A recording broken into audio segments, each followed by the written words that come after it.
Hello and welcome. This is Kevin, also known as AWOL, and we're back with another Kumi pattern. This time it's 8 colors in a rainbow. Now, if you're interested in the Kumihimo braid, you should know that 8 is basically the smallest number you can have for it. And when you do it, there will be 2 going to the top. Basically, let's do this in directions terms, right? So 2 to the north, 2 south, 2 east, and 2 west. In this case, Mandy is putting it together in a way that really complements the colors. So for this one there are 2. Okay, so normally a rainbow is 6 colors, right? So this time though, to make it 8, I've got 2 blues, and I have a color between red and purple. Is kind of a fuchsia, kind of like a pinkish color, to bring it up to 8 strings. So you can see here how she has the colors laid out, and that makes all the difference in the world as to how the whole thing comes together, what it ends up looking like. So she's double checking it out, and then now we're going to tie the first 2 strings that would cross each other into a knot. So the top right and the bottom left come together, ties into a square knot. Now this is just to keep the thing from unraveling when we get down to starting out the bracelet, right? Because that takes a lot of jiggling the strings around and stuff, and if there wasn't a knot there, the kumi kind of comes undone.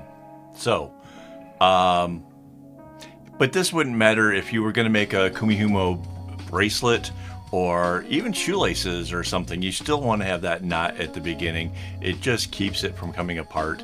And you will see later on there will be a knot at the end as well. So, and it's, again, it's the bottom left going up, top right coming down, and that just repeats out until you get to the length that you want. Now for us, we're just making loops for a bracelet, so basically we want the colors to come all the way around full circle. So whatever was at the top at the beginning, when that makes it all the way around and becomes the top again, that is the full length. Now that's a pretty small little loop, but it's good for these smaller bracelets, right? If we were trying to do like a bigger teardrop loop or trying to do something else, it might go around even as much as twice, right? But that really kind of comes down to take a look at what you're making, see how you want it to turn out, and the look that you're going for, and then you can estimate how long it is. That's the great thing about the Kumihimo braid, is you can literally stop it wherever you want to. However, I should mention the fact that while you're making it, it's very compressed, it's very small. And then when you get done and you give it a little tug, it stretches out. So if you're looking at it before it's stretched and you're thinking, oh no, that's not long enough, just know that it's a sizable difference when it kind of becomes uncompressed. So yeah, that's just something that you kind of get used to over time. These things take practice. We've been kind of doing the Kumi braid loops for quite a while now, several years in fact. And I got a lot of questions from you guys, like how to do it, how to make them come out as pretty as the ones are.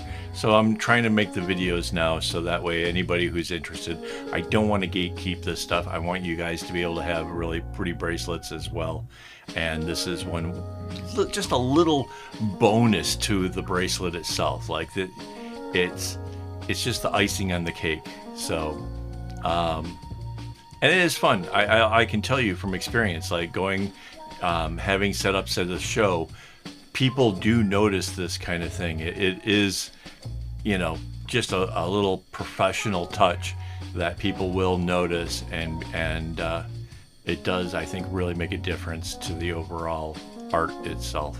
So, and like I said, 8 strings is the smallest we can do.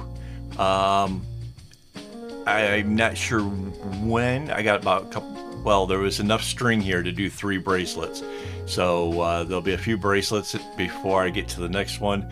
I think I'm going to do a 12 string bracelet next after that project, just so that way I can have some 12 string Kumi videos to show you guys and show you some different patterns that can be made from them.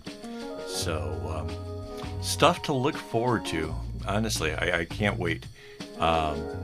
There's so many things I want to make, and that's what makes this channel awesome. Big shout out to my YouTube members who make this possible, help keep me with floss and stuff. And yeah, if you want to become a member, it's real easy. It's $4 a month, and you get to see videos early. You get to do hangouts with us. Bunch of perks, so you'll have to check out what that is. It's the join button right down there by subscribe. All right, so this is the end of the bracelet, or the end of the loop, I'm sorry. Just gonna tie this into a knot. See, and it's just a square knot. It's nothing fancy. You don't have to get crazy with it. But again, it does keep it from unraveling, which is really clutch. I mean, I don't know if you've ever tried to just make a bracelet off of a braid, even just a regular braid. It can get real messy real quick. So this keeps that from happening. Pull all the strings off, and here is our thing. Now, give her a second before she gives it a tug. And see how much that grew just from that little tug. And there's our Kumi braid. Hopefully you like it. Thank you for watching. And as always, don't get your strings in a bunch.